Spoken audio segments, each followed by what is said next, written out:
Hey, buddy, one quick thing on the NFL, then I wanted to talk about Baylor. It looks like the Denver Broncos are going to be sitting pretty. They're not going to have to move up because if Atlanta's bowing out at quarterback, Carolina's already got theirs.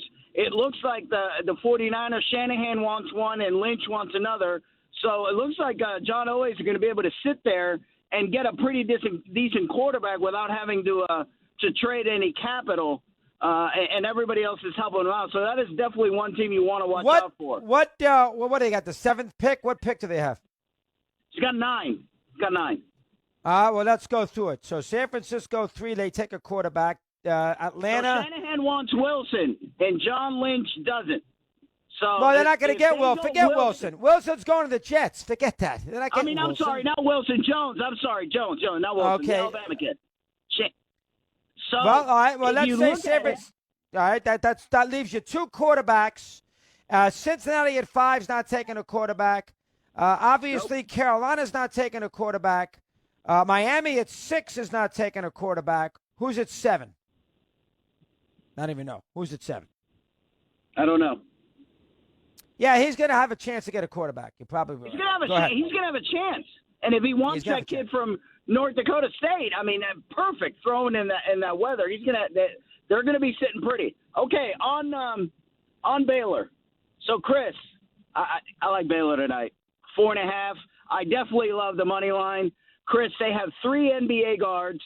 They have a kid on the bench that would be starting for any. I mean, the kid puts up. Baylor actually goes about 8 deep, Chris, and I'm not just talking in blowouts. They go about 8 deep. They got their first kid off the bench, shoots threes, always gets double digits. And one thing to note on Baylor, the week off that they had for COVID, when they slumped a little bit afterwards and they lost the 2 games, they got their mojo in the tournament. I understand that some of the games were close, but one thing in that Houston game that you have to watch out for, Houston's one of the best offensive rebounding teams in the country. They play a great defense. Baylor swallowed that. 2 minutes into the game, it was over. One thing to look at Gonzaga, they still allow Jacques to get inside. They didn't really defend well inside. You can't get away with doing that against Baylor and those 3 guards. Chris, I just think they're going to out-physical Gonzaga. Baylor is just as good passing the ball and playing inside out. I think Baylor's going to – I think your wish is going to come true. Gonzaga's not going to go undefeated. Baylor's going to beat them by 10. I would be surprised, and very good call, Tony. Listen, I would be surprised. Baylor, Gonzaga's got to finish the deal here. I just think that, first off, the Gonzaga guards are very good. So, that's the big. See, here's the way I would look at the game. Baylor's guards are probably a little better because of the 3, probably, but it's close. Suggs, Ayai, and the other kid, the kid from Florida, those guys are good. Now, they may not be as good as, the 3 on Baylor, but they're good. But Baylor gets destroyed by Timmy and Kispert. Gets killed. See, that's what hurts Baylor. Their guards are a little better. The Gonzaga big men are a lot better. And so that's why I think you got to take Gonzaga in the game. Now, I'll root for Baylor. That's different. But I would take Gonzaga in the game. Here's Matt in Boston. He's on Mad Dog Unleashed. Matthew, good afternoon. Your turn. How are you today, pal? Go ahead. Matt. Good. How about yourself? Fine, Matthew. Nice to have you aboard today. What's on your mind? 2 points. First, good luck on Stern tomorrow. Yeah, I'm looking forward to it. 9 o'clock, Howard, tomorrow night. First time in 5 years, so I'll be into that. Go ahead. Yeah, curious to hear what he's got to talk about. My first point, I think Baylor matches up really well. I think contradictory to Tony, like you said, big guys dominate for Gonzaga. But what you can't forget is in college basketball, 5 fouls. Timmy gets a second foul in the first half. It changes the whole game. They don't go deep at all on their bench, and it really changes everything.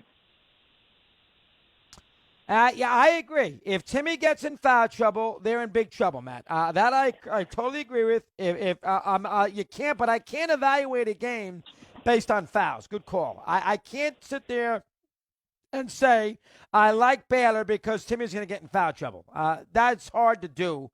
I can't say that. I would take Gonzaga because I think pound for pound all year, they have been the better team. So, I mean, I think they're a little better. Now, I would worry some. I would worry definitely about the after effect of Saturday night. That's an emotional game for a bunch of young kids. I would be very worried. I'd be worried a little bit about that. That would concern me some. Baylor's kind of playing a little house money. They did what they were supposed to do. Gonzaga has to win. Baylor doesn't. And I would worry about Gonzaga a little fatigued, but I do think they're a better team. Mark in Maryland, a shot for him. Mark, well done. Nice to talk. How are you today, pal? What do you have? Hey, Chris, I got to talk about this All-Star game thing. I agree with you. Manfred had no choice, but these players are some hot stuff. Let me tell you, because what are they going to do if this thing it's too much power, I think, for one thing. And don't they realize they're costing these people in Atlanta a lot of money? A lot of these That's a good point. Minority-owned businesses are going to be losing million. money because of these players trying to make 100%. themselves look good. It's athletes in general.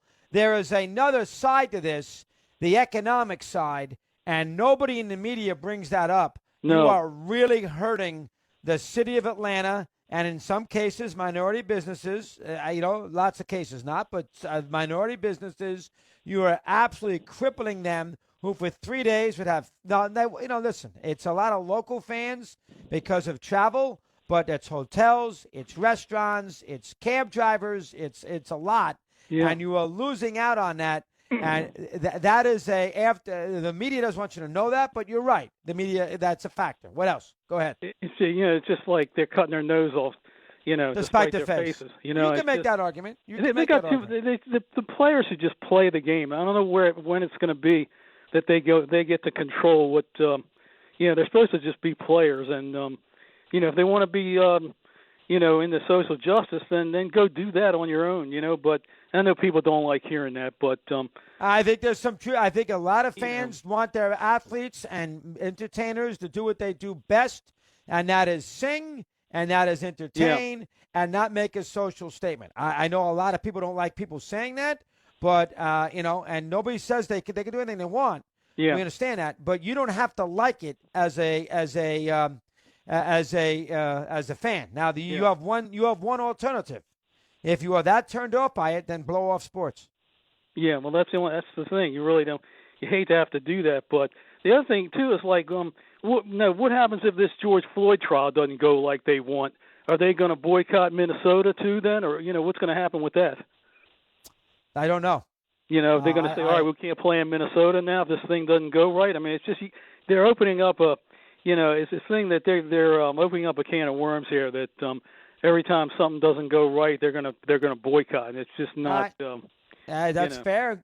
Good point. And again, good call. That is why Manfred he's getting this game out of there, because he can't take a chance that the players boycott, get everybody in the media praising him, and he's sitting there in Atlanta look like an old fool with nobody at the game. He cannot do that. He cannot do. Whether he agrees or disagrees with the legislature, who knows? I know the statement indicated they disagree. Rights for all. This is an economic decision for Rob. This is a perception decision. He has to get out of the game. I don't know what his views are. Who knows? He might think it's a good. I don't know. He's not going to tell you what he thinks. He's going to keep it. That's not his job. But he has to protect the game. And you, as a fan, if you are turned off by any athlete or any musician or anybody going out there making political stands and social statements and you have every right to, not support the sport. Every right. And nobody can call you a bad person if that's what you want to do. Now, I love sports so much, I'm not going to do that. I'm going to separate it, and I'm going to live with it. If that's how I feel, I'm going to live with it because I love sports. So I'm going to live with that. But I can understand somebody not quite as passionate as me or as into it as I am who are going to sit there and say, you know what, I'm not, I've had enough. And I guarantee you, the All-Star game is one event that is not a big enough sporting event that people, it's not like if you miss it, you missed a great event. They're going to be hurt ratings-wise with the All-Star game. Now, I don't think they care that much, but there is going to be backlash at that All-Star game. there's going to be a lot. There's going to be people who are baseball fans in this country who are not going to watch that All-Star game. They may not watch it anyway, but they are definitely not watching it now. But that's what Rob's going to put up with that. He's got no choice. The alternative is worse. Bob Gallerstein, half pass. Right back to you. We're on Mad Dog Unleashed.